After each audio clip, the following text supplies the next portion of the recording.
বিভিন্ন জাতিৰ যিসকল ব্যক্তি ইয়াত যোগদান কৰিছে আৰু दिनै बे मिटिङाव नुजाफैनाय सिबिरां रायजो राजाफोर प्रथमते मैं आगन्तुक रङाली बिहु उपलक्षे আপোনালোক সকলোলৈ অলপ আৰু শুভেচ্ছা জনাইছোঁ আৰু মই আশা কৰিছোঁ এই ৰঙালী বিহু নিৰ্বাচনী বতাহৰ মাজতে হ'লেও আমাক আনন্দ আনি দিব সুখ শান্তি আনি দিব এই জাতীয় উৎসৱ পালন কৰিবলৈ আমাৰ সকলো সমাজৰ সকলো ব্যক্তিয়ে ওলাই আহিব रंजालि बैसागुखौ इलेक्शननि गेजेरावबाबो मोजाङै मोजां फालिनो हागोन होननानै आङो मिजिंथिबाय মই ভাষণ দিয়াৰ আগতে এটা ঘটনা লৈ গৰিহণা দিব খুজিছোঁ যোৱাকালি বিশ্বনাথ চহৰৰ দক্ষিণ ফালে এটা সৰু চহৰত এজন মুছলমান মানুহক সমাজত অশান্তি সৃষ্টি কৰিবৰ কাৰণে বাতৰি কাকতত যেনেকৈ নিউজ ওলাইছে যে গাহৰি মাংস খুৱাই দিয়া হৈছে বুলি বাতৰি কাকতত নিউজ ওলাইছে আৰু যিসকলে খুৱাইছে সেইসকলক ধৰিবলৈ পাইছে তেওঁলোকে বিশিষ্ট দল সংগঠনৰ মানুহ বিশেষ দল সংগঠনৰ মানুহ আৰু তেওঁলোকৰ উদ্দেশ্যই হৈছে যে সমাজত অশান্তি সৃষ্টি কৰা সেই ঘটনাক মই তীব্ৰ ভাষাৰে গৰিহণা দিছোঁ UPPL দলৰ তৰফৰ পৰা যিসকলে এই কাণ্ড কৰিলে তেওঁলোকক পুলিচ চৰকাৰে অনতিপলমে ধৰি পেলাই উচিত শাস্তি প্ৰদান কৰিব লাগে বুলি মই আজি দাবী কৰিছোঁ আৰু মোৰ আহ্বান যে সমাজ এনেকৈ নহয় এটা বিশ্বাস এটা ধৰ্ম সব জনগোষ্ঠীৰ আছে আৰু এটা মানুহৰ ধৰ্মৰ বিৰুদ্ধে কোনো কাণ্ড কৰিব নালাগে কোনো বিশ্বাসৰ বিৰুদ্ধে কাম কৰিব নালাগে ৰাইজ আগন্তুক 23 তাৰিখ এপ্ৰিলত নিৰ্বাচন অনুষ্ঠিত হ'ব অসমত প্ৰথম পৰ্যায়ৰ নিৰ্বাচন 11 তাৰিখ মানে অহাকালি হ'ব অহাকালি ক'ত হ'ব আপাৰ আসামৰ কলিয়াবৰ নিচিনা এনেকৈ 5টা সমষ্টিত নিৰ্বাচন অনুষ্ঠিত হ'ব আৰু দ্বিতীয় পৰ্যায়ত 18 তাৰিখত হ'ব তৃতীয় পৰ্যায়ত 23 তাৰিখ এপ্ৰিলত হ'ব মানে কোকৰাঝাৰ লোকসভা সমষ্টিত 23 তাৰিখ এপ্ৰিলত অনুষ্ঠিত হ'ব এনেকৈ দিন নিৰ্ধাৰিত কৰা হ'ল কোকৰাঝাৰ লোকসভা সমষ্টিত মুঠ 9 জন প্ৰাৰ্থী আছে गासै 9 জন কেণ্ডিডেট दं কোকৰাঝাৰত सोर दङ हाग्रामा महिलानि दैदेननाय BPF नि प्रमिला रानी ब्रह्मआबो सासे केन्डिडेट आरो बिथांनि सिना जाहैबाय नांगाल प्रमिला रानी ब्रह्मआ सोर बे आसामनि सासे मन्त्रि मिथिगौ नङा होमबा 30 बोसोर MLA जाबाय 15 बोसोर मन्त्रि जाबाय मानसिफ्रा दा आंखौ सोंदों मन्त्रिनि क्षमताया मन्त्रिनि गोहोआ बांसिन ना MP नि गोहोआ बांसिन सासे मन्त्रिनि गोहोआ सासे MP निख्रुइबो 10 गुन बारानो मन्त्रि जानानै बियो गरिबफोरनो न' होनो हायो मन्त्रि जायोबा बियो आइजोफोरनि रैखाथिनि थाखाय खामानि मावनो हायो आइजोनि जौगाखांनायनि थाखाय रां होनो हायो आइजोफोरनि सोलोंथाइनि थाखाय पलिसि लानो हायो नाथाय MP जायोबा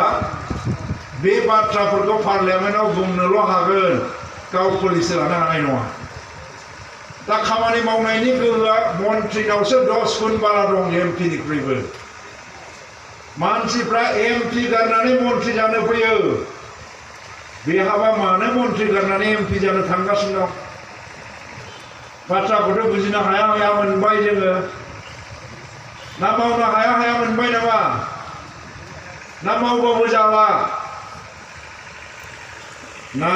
फैगौ समाव माबाफोर खैफोदखौ नुहुरखाबाय नामा ओंखायनो दिल्लीयाव खारलांनो नागिरदों खैफोदा बारा गोबाव गैलिया 2021 MLA इलेक्शन जागोना आरो 2021 आव आंहा खैफोद दंसै होननानै सानखानानै 5 बोसोर दिल्लीयाव खारलांनानै थाहैनो नागिरदों नामा बेलाय दा होनबाय बायदों प्रमिला बायदेवा आंथ' गेलेनो गोसो गैयामोन आं गेलेया होननानैबो बुंदोंमोन सानसेखालि BPF नि मिटिं जादों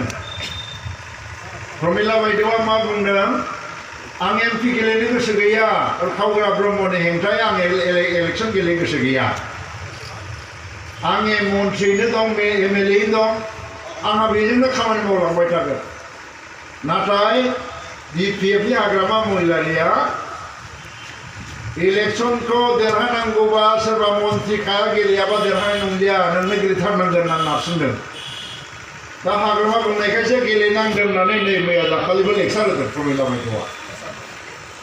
आंथ' इलेक्शन गेलेनो गोसो गैखायामोन हाग्रामा नारसिननायखाय गेलेनांबाय आङो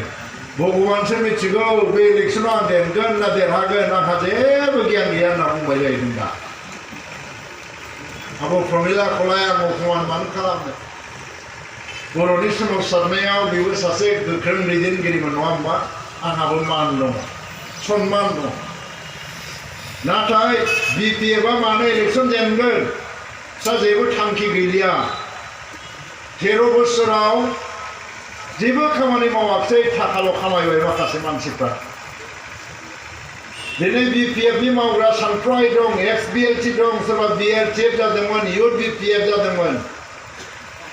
BPF जों थाफानानै माबाफोर मोनजायैलाय खोमा होननानै सान हर जै दोनहैदों दहाय बुंनाय बायदि न'आव खामानि गारनानैबाबो बिसोरनि मिटिङाव जै हैफायो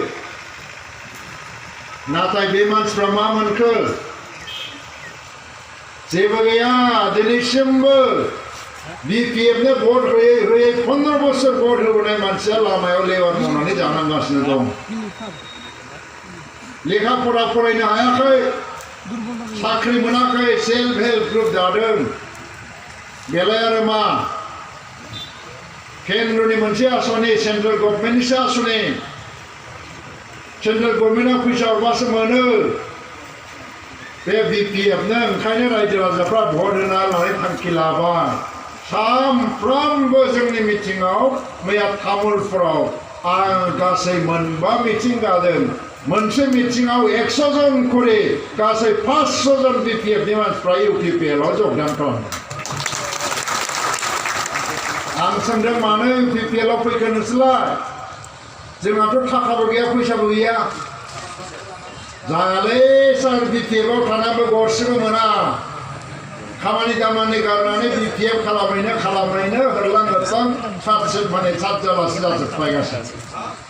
दा आंनोलाय मानोथो भट होनो आंनो भट होनायनि थाखायथ' फैसा मोननाय नङा दा मानसिफ्रा होनबाय फैसानि थाखाय इसेबां बोसोर भट होबोबाय एबाराव जों हारिनि थाखाय भट होनोसै जोंनो थाखा नाङा बाथ्राया बेनो दा नोंथांमोना दाखालि क'क्राझाराव थांनो मोनजोबाखै आं नमिनेशन होदोंमोन 3 तारिखआव ओरैबादि हाजार मानसि फैदों प्राय 1.5 लाख मानसिया क'क्राझार सोहोरखौ आवग्रिजोबनानै लादों आंनो रेलि खालामनानै नमिनेशनाव हैदों आं एदिननो बुंदों इनायनि बान्दोआ बायबाय इनायनि फानजारियाबो बायनानै गुफुर दाउथुआ देरहानाय आरो गोजोननि रादाबखौ लानानै अख्राङाव बिरनो हमबाय होननानै आं एदिननो फोसावदों एदिननिफ्रायनो हाग्रामाया उन्दुनायबो गैया जानायबो गैया एदिन गहपुराव मिटिं खालामदोंमोन हाग्रामाया गहपुराव मिटिं खालामफुबाय थानायावनो जोंनि रेलियाथ' क'क्राझाराव लोमसावजोब्बाय जायगा गैलिया हटेलफ्रा ओंखाम होनो हायिनि साहा होनो हायिनि बन्द खालामनानै खारबाय बुख्रेब जाबाय बायनो गिनानै सासे मानसिया बुंबायनो सारलाय सार मबाइलाव देखायगासिनो दंलाय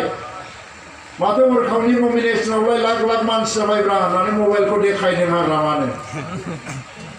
बेखौ नायनानैनो खर' गरम जानानै ओइदिननो मा जागारबाय बियो प्रमद बर'आलायनो फायखारि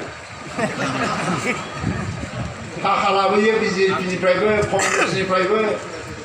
आरो उरखावालायनो उरखावजों थांफायोबा बर' जाथिया दंस' जागोन जालायबाय जाहैदों आरोखि आंखौ बुंबाय आरो एनडिएफबिनि गबिन्दखौबो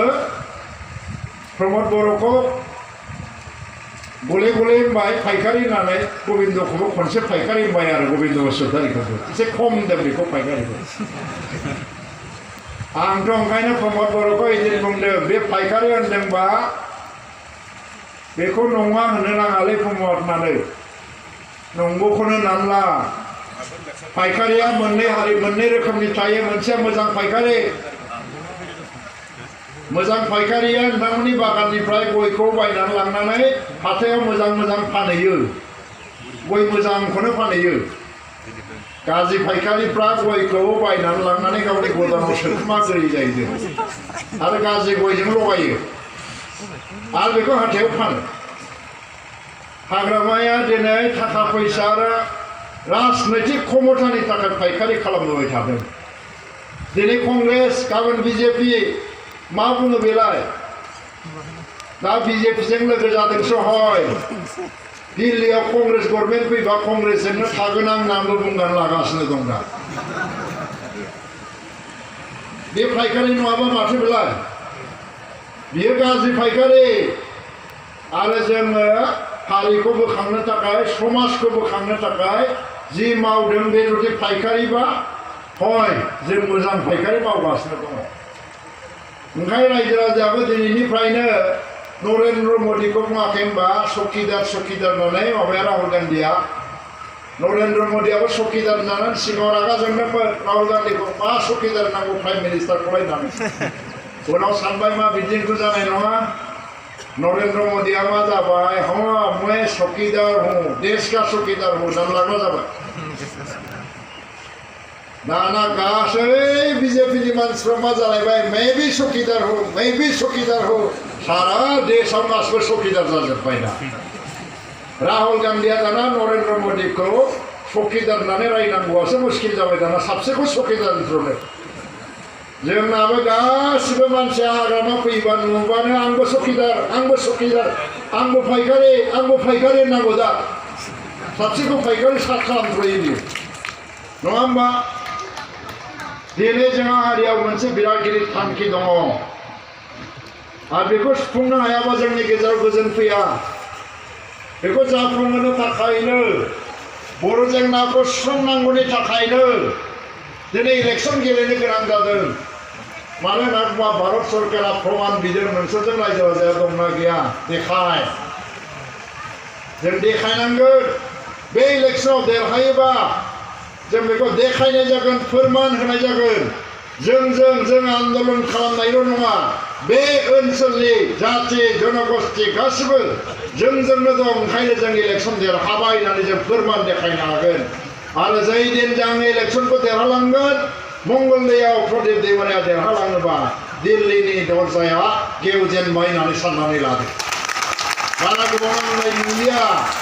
ओंखायनो बेयो जोंनि थैनाय थांनायनि बाथ्रा आंल' केन्डिडेट नङा आं दिनै इलेक्सन गेलेनो होननानै बिनाय लानानै इलेक्सन गेलेयाखै आं देग्लाय इलेक्सन गेलेला होननानै आङो बुंदोंमोन प्रमद बर'खौबो एनडिएफबि प्रग्रेसिभखौबो गोदान केन्डिडेट नागिरदों मानो खेब्रै इलेक्सन जेनबाय आङो जिबनाव खननै एमपि खननै एमएलए मानसिफ्रा बुजियाखिसै जेनबाय थानायखौ एसे लाजिनायबो फैबायमोन गोसोआव मानसिफ्रा हाथाय बाजाराव लोगो मोनबा सारा इलेक्सन गेलेयो आरो जेनो मान सनमान सेस जाजोबथारबाय दा गेलेसै होनग्रा जाबाय मानसिफ्रा न'खरनि मानसिफ्राबो लाजिनानै ओंखारलायलांलिया आंहा जेबो गैया आसाम टाइपनि फिसा न' गारि घराबो गैया थाखाबो गैया आंनि फिसा हिनजावा दिनै आंनि न' खाथियावनो बर' मिडियामनि साधारन स्कुलाव फरायो गोजौ थाखोनि मोनसे न' बिल्डिंबो लुनो हायाखै आङो थेवबो आंहा खुनु दुखु गैया मुलुगाव बयनिफ्राय सुखिसिन मानसि दंबा आंनो होननानैसो आं लायो खारन आंहा थाखा गैयाबाबो आं रावखौबो थगायाखै अयनायबो खालामाखै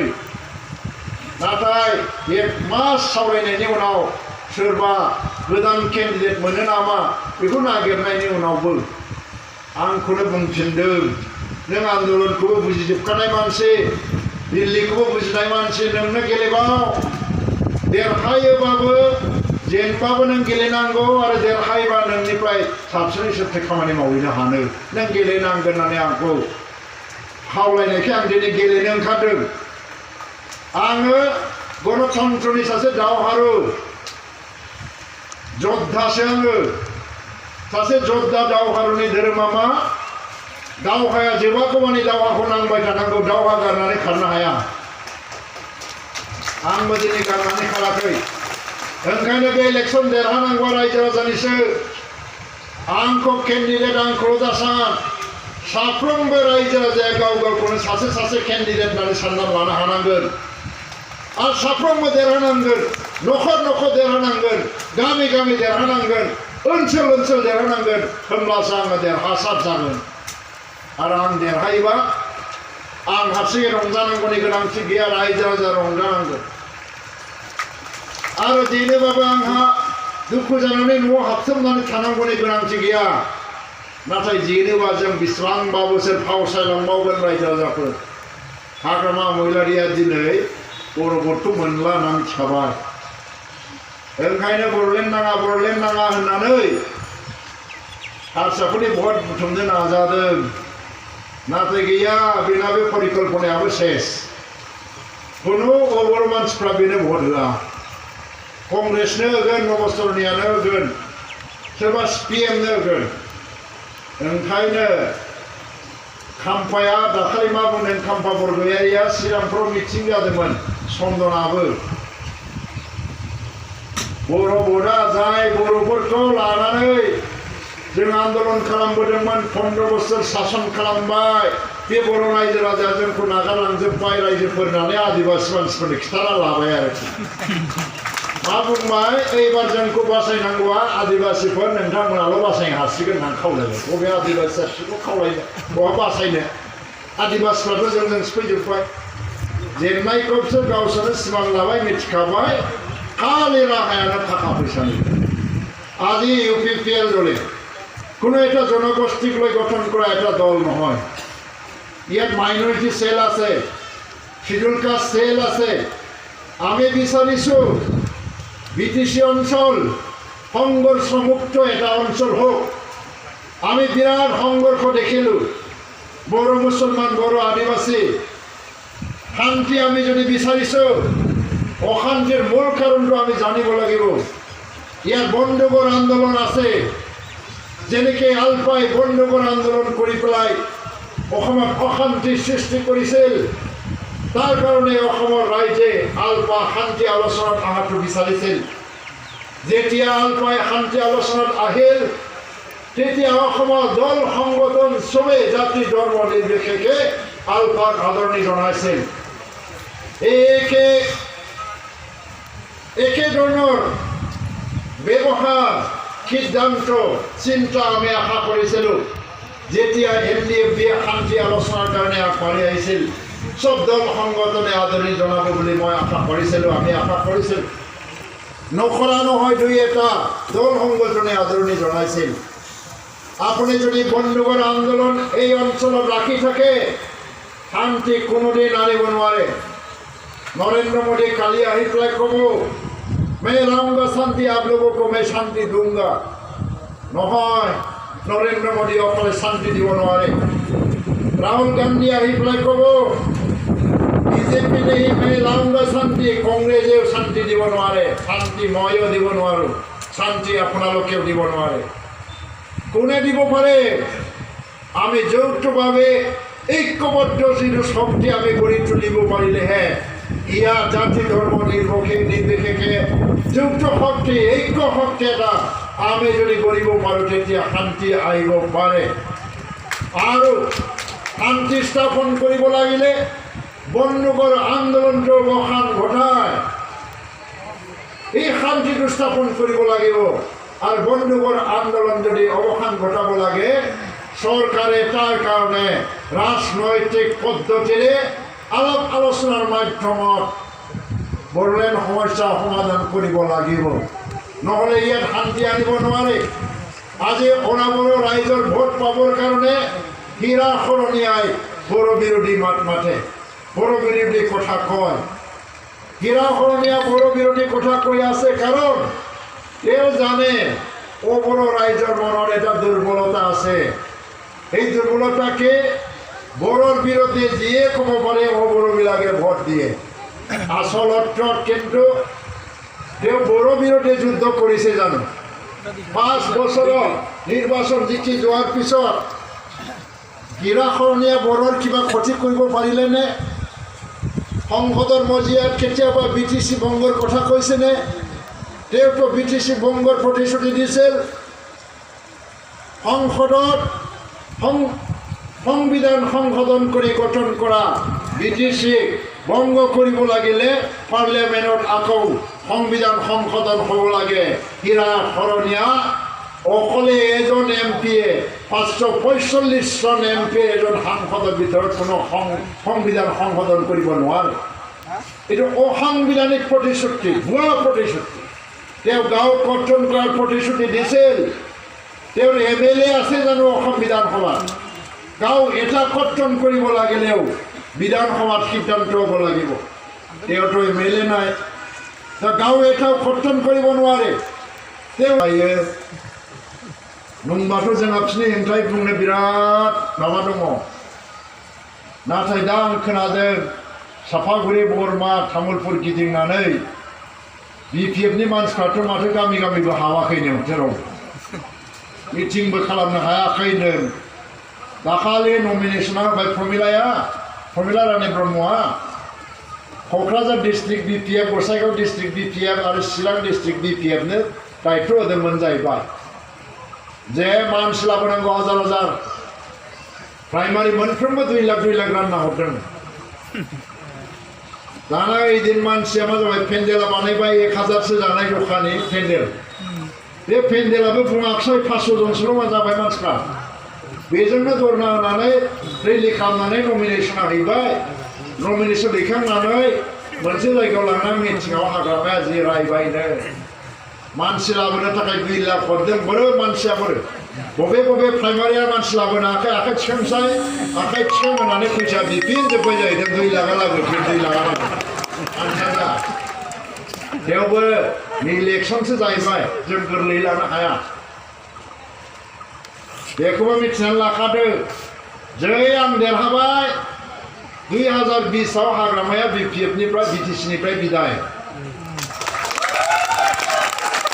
ओंखायनो हाग्रामाया मा बुंदों जाहैदों दा बे उरखाव देरहाबासो आंहा गिनांगौ दङलै हীरा सरणीया देरहाबाबो आंहा गिनांगौ गैया बेलाय एमपिल'सो जानानै थाहैगोन काउन्सिलखौथ' सिख'नो हायाना बियो उरखाव देरहायोबाथाय बे UPPLआ एबसुआ लोगो नांनानै काउन्सिलावबो मासिखौ चेयारखौ सिख'जोबफैगोन बिसोरो बेखौ फेजेननांगौ ओरै होननानै मानसिफोरखौ बुंलाबाय थादोंनो दा आंखौसो फेजेननो थिनदोंनो सरणीयाखौ देरहाबाबो अरजाया होनदों जाहैबाय बेखौ खोनानानै BPFनि मानसिफ्रा गोसोआव गाज्रि मोननानै बिदिबा गैयालै ना खामानि मावाखै अनेक जायगायाव दा बेखौलाय मानो बुंनांगौ दा जुदि गावबो बेफोरखौ साननो हाबायबा दानिफ्रायनो खौसेयै गेलेनानै खौसेखौलाय लाबोनो हाया होनबा दा गावखौनो सिट बानायबाय थागोन ना जोङो गाव जुदि गोरोबफैयोबा बुंनांगौलाय मा दं फायला जोंहाथ' बेबायदिनो लब लालसा गैया ओंखायनो रायजोफोर जि थांखिखौ लानानै जोङो इलेक्सन गेलेनो ओंखारदों गांसेबो भटा नस्थ' जानो मोना माबा गावजों गाव नांलाय खमलायखौ होननानै सोरबा आं भटखौनो रावनोबो होनालै 9थायावसो थुनसै 9थायाव थुयोबा रावनोबो होनाय जाया जाहैदों बेखौबो खालामनाङा भट होनो फैनांगोन आरो भटआ ट्रेक्टराव गोग्लैनांगौ जाहैबाय भट प्रटेक्शन नट ट्रेक्टर आधुनिक जुग खेति पथारात जुदि ट्रेक्टर नामिसे नांगाल आरो थाकिबय नङा आबाद थिलियाव नांगा ट्रेक्टरा नामायोबा नांगालालाय बबाव थावरिबावनो नांगाला बिदाय जासिगोन बेखौनो आं खावलायनानै ट्रेक्टर सबिया भट होनो खावलायनानै आङो आंनि बुंनायखौ फोजोबो